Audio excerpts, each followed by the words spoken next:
Okay, the title of this recording is Nothing from Nothing, and Existence is Never Destroyed. Why? Because of what Abdul-Baha is quoted to, he's been quoted here from one of his talks. Most probably in North America or Europe.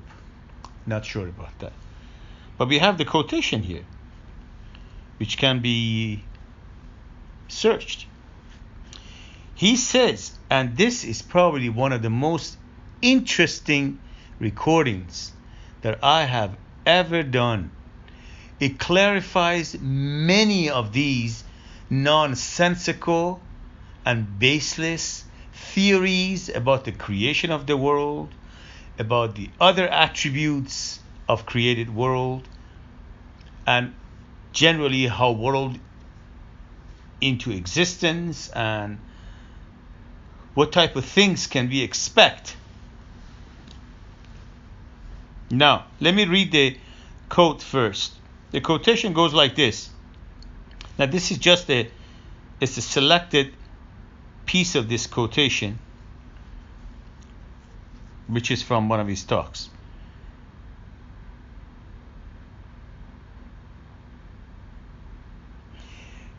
He says, one can bring nothing forth from nothing. In the same way, that which exists is never destroyed. The apparent annihilation is merely transmutation. Let me read that one more time, and then we can parse it and talk about it, think about it, go deep.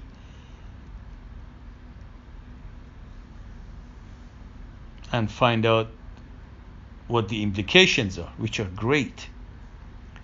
One can bring nothing forth from nothing. In the same way, that which exists is never destroyed. The apparent annihilation is merely transmutation. Okay. So, nothing can be created from nothing.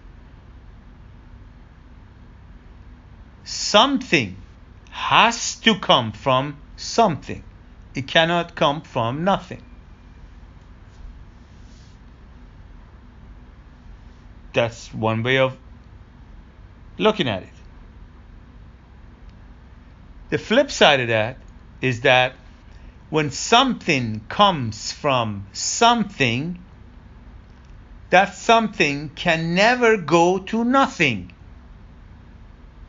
Because there's always something that creates something else. There's no such a thing as nothing. There is only transformation, and here he uses the word transmutation. From one state to another. That's what transformation is. So nothing is destroyed, nothing is created. Does that sound a bell somewhere? The conservation of matter and energy. This is one of the fundamental laws of physics. And I can't believe I just can't see how could the physicists still be talking about a Big Bang, which means that everything that we have in the world came from nothing.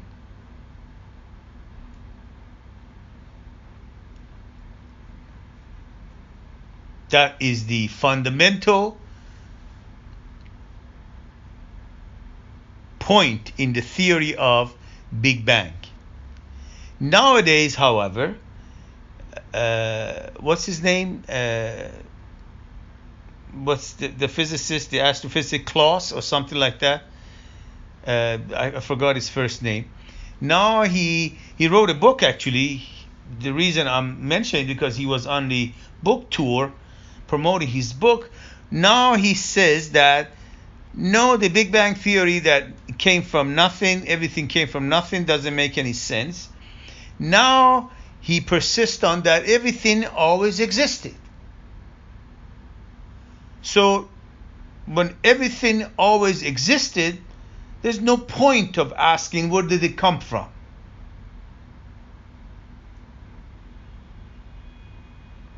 Although this is only a band-aid, it doesn't get you anywhere. Question is still there, that everything has an origin based on the principle of causality. The effect of a cause is what we call the world of creation. What we call the world. Where is the cause? He's saying that we don't have to ask that question. Of course we don't have to ask that question.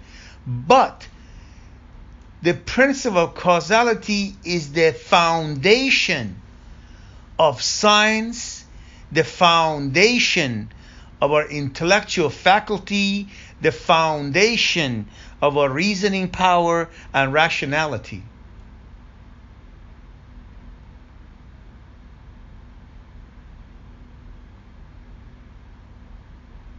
So if we are going to eliminate this relationship between cause and effect, so we don't have to ask that question, where did it all come from? Then I guess we can extend and eliminate this cause and effect relationship throughout our sciences, everything that we have discovered and will discover. Makes no sense. If we cannot pick and choose where we're going to apply a law. A law is applicable throughout the world. Throughout, in this case, the physical world. The phenomenal world. So,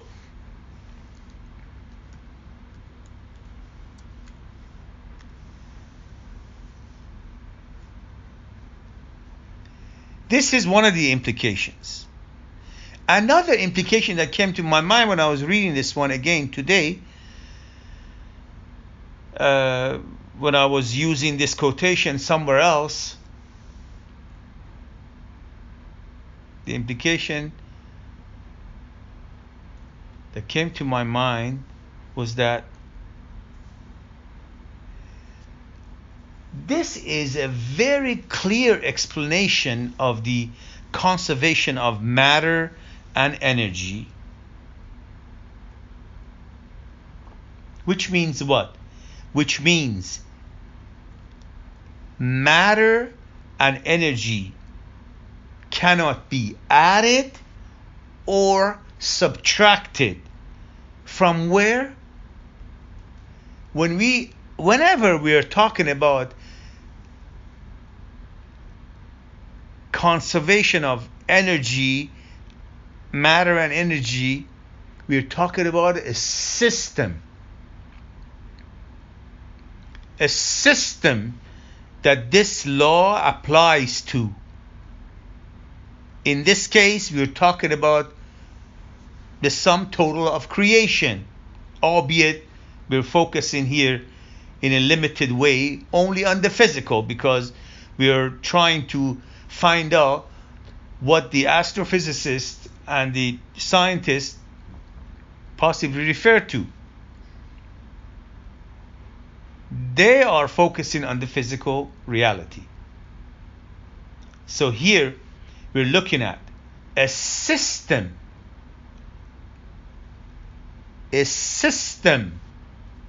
we call physical reality that is obliged and is governed by the conservation of matter and energy, which is a fundamental physical law. What does that tell us? Now I'm going to speculate, but based on what we have thought through, is this. If we are talking about a system that can be applied, the physical, this conservation of matter and energy law could be applied to, we're talking about a closed system.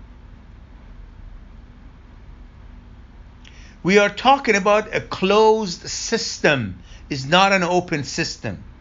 An open system means what?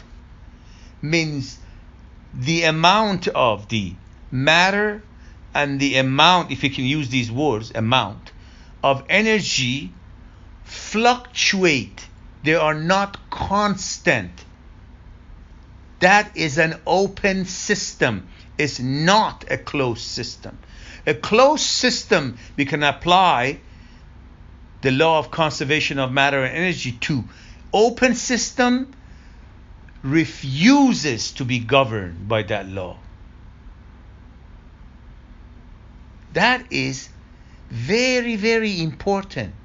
Why? Because we are now saying that let's say the creation, even the physical creation, is a closed system. A closed system.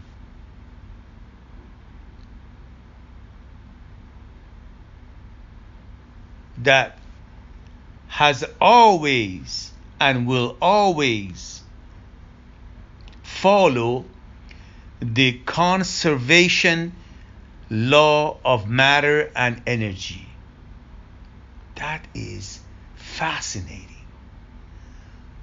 First of all, it will slap across all of these speculative theories talking about the expansion of universe, the running away of universe, the accelerating expansion of the universe, all of these things,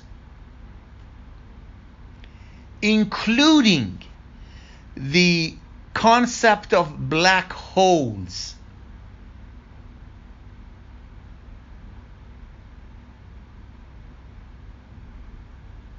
Although to use black holes as one of the problematic points of the theories that they are spinning is not as simple as, let's say, expansion of universe.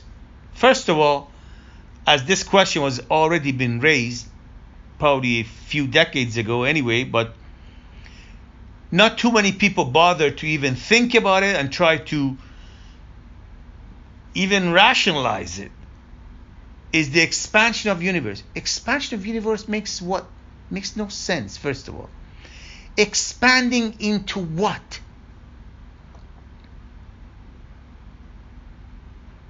I understand that even Abdul-Baha, when he's referring to the physical universe, material, energy-ridden physical universe, he says this universe is infinite.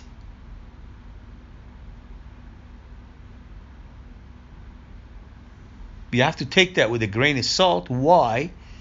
Because essentially we cannot get away from the relativity of whatever we talk about.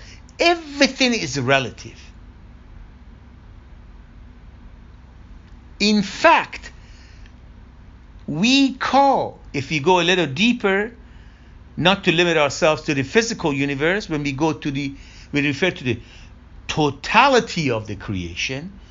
In the writings, this total creation is called the contingent realm.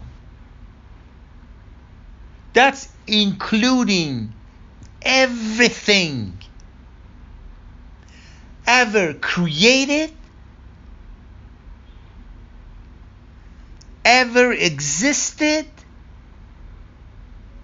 no matter what we think of, whatever we create, whatever we discover, everything is included within this, and I'm using this word within, although there is no other word to use here. We have to say without or within.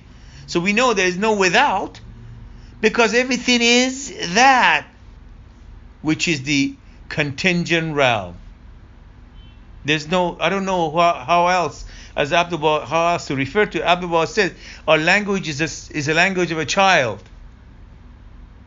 We're very limited in descriptions and describing things that a little problematic in when compared to the physical phenomenal things. We don't know how to describe them. We have no way of identifying them using our language.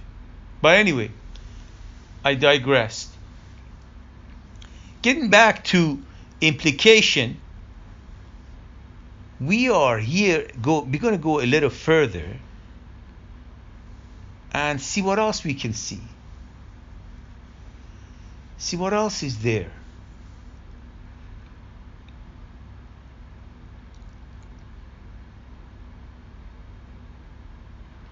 Now, we know, we just came up with the idea that seems to make sense, that if we have a system that abides by the law of the conservation of matter and energy, then the system is closed. It's not an open system. Now, when we are saying closed, we have to be very careful. Closed does not mean it's static and it's dead. No. A closed system, the only way that I can think of it right now is that although it's closed, but its dynamism and flux and existence being alive,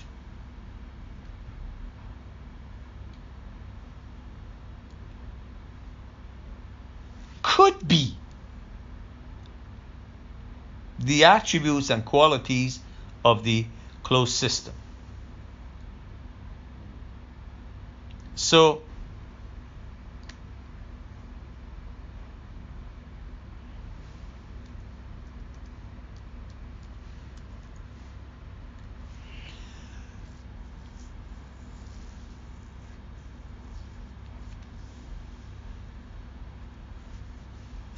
does this does not mean that the creative power, or generally speaking, the creativity is not active in a closed system. That's not true. The creativity is and could be in a closed system. However, its creative power, it's within the closed system. There is no way, it doesn't even make sense for this creative power to work outside the boundaries. And we even talk about boundaries, which again we go against what Abdul-Baha was trying to tell us, is that the infinite characteristic, it's immeasurable. Nothing to do with measurement. The infinite characteristic of even the components of the contingent realm, let alone the realm in its entirety. So if you think of, just to make it clear here, I'm not talking in riddles, I'm trying to be as simple as possible. He even refers to the physical universe. He said the physical universe is an infinitesimal part of the contingent realm, which is the entire creation.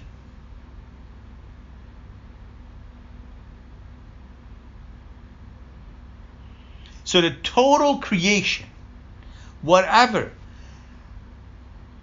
has been created, is being created, will be created, ever created, whatever, it's in the contingent realm. It cannot be anything outside of it, because that includes all of the creation. So what we just referred to is that, well, if that's the case, are we talking about in a stagnant system, something that can be determined? No. It cannot be determined, or let's say use the word predetermined even. Cannot. Why? Because it is a creative system. It's a divine creation. This is interesting. A man's creation. This is referring to something that we recorded a long time ago regarding the signs of God. And this is in the writings of, talks of Abdul-Baha. He refers to it. He says, the signs of God are eternal. What comes from God, the sign of God, is eternal. What comes from man is not. The sign of God is eternal.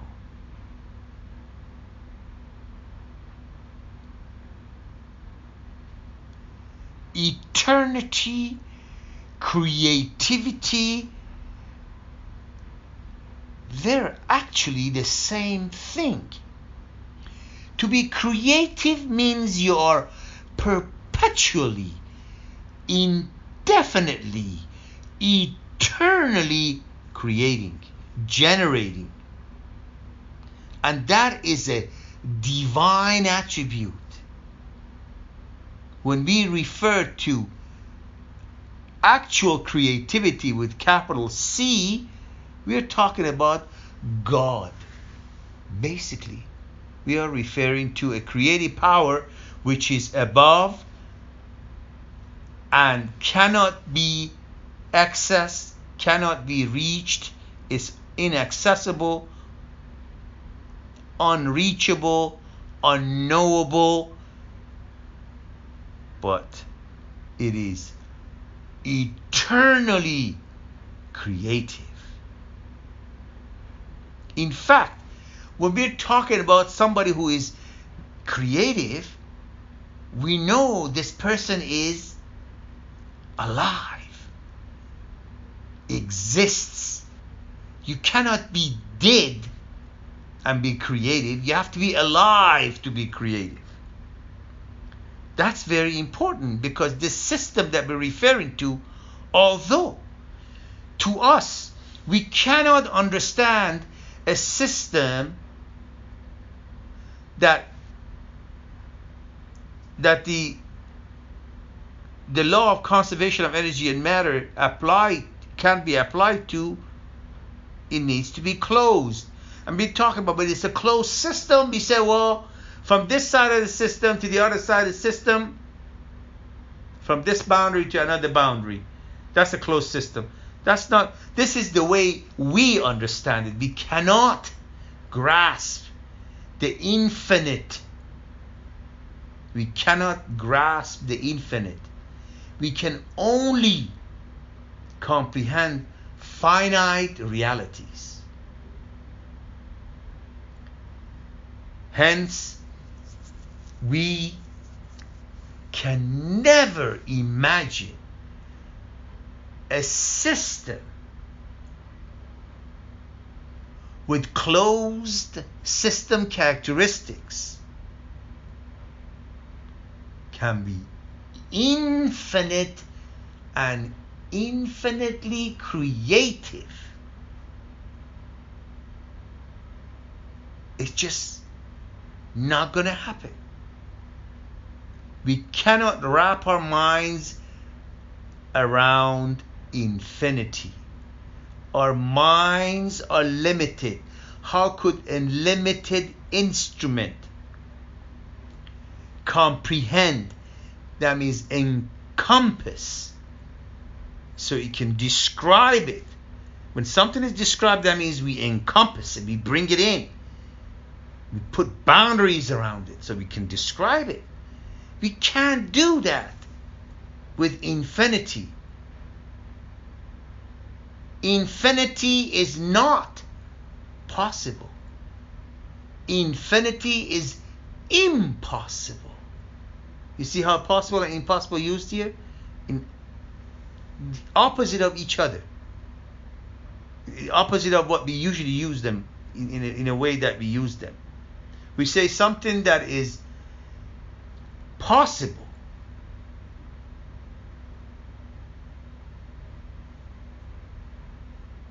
We can't give up. Nothing is possible. Nothing is impossible. That means everything is possible. Yes, within the contingent realm,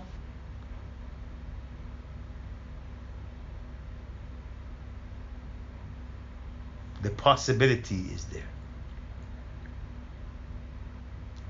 That's as far as we can go. That's it. Nobody's going to say tomorrow morning we're going to hit the wall. They say, oh, this is the boundary of our infinite world. No such a thing. Infinite, it's not possible. It's impossible. That's why it's infinite. If it was possible, then it would be finite. It's infinite, so it's impossible. This is very important point. It's a fine point. So, for one thing, no, I'm not a scientist, I'm not a physicist, but we are all, in truth, scientists. We can all think. We have given, as part of our nature, we're given what? In our intellectual faculty. We have reasoning power. We have rational souls. Okay? Science is based on, is the child of our intellectual faculty. Everybody, whoever calls himself or herself a human being, okay, they can all claim to be scientists. Now I know that science has could have a specific specialized definition of what science is and what scientists are, who the scientists are. But when you look at the level field, everybody is scientist. They're not specialized. They're not trained. But we all carry the faculty that makes possible all the sciences, and those who call themselves scientists. So never be discouraged just because you are not a trained scientist. You have not been trained in methodologies that science uses. You have the seed of the science. Everybody has that. And that is our intellectual faculty. So yes, I am not speaking as a scientist, but I am at the same time, because I am a human being.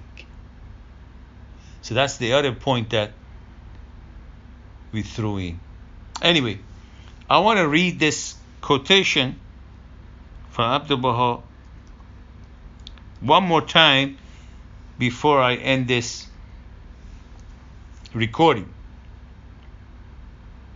And he said, one can bring nothing forth from nothing. In the same way, that which exists is never destroyed. Notice the word never. The apparent annihilation is merely transmutation.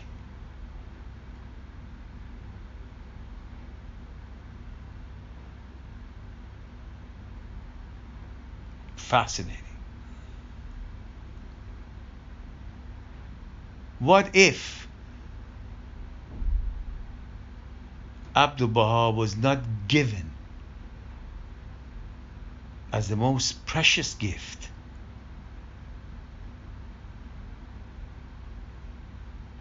I can never imagine. That's it.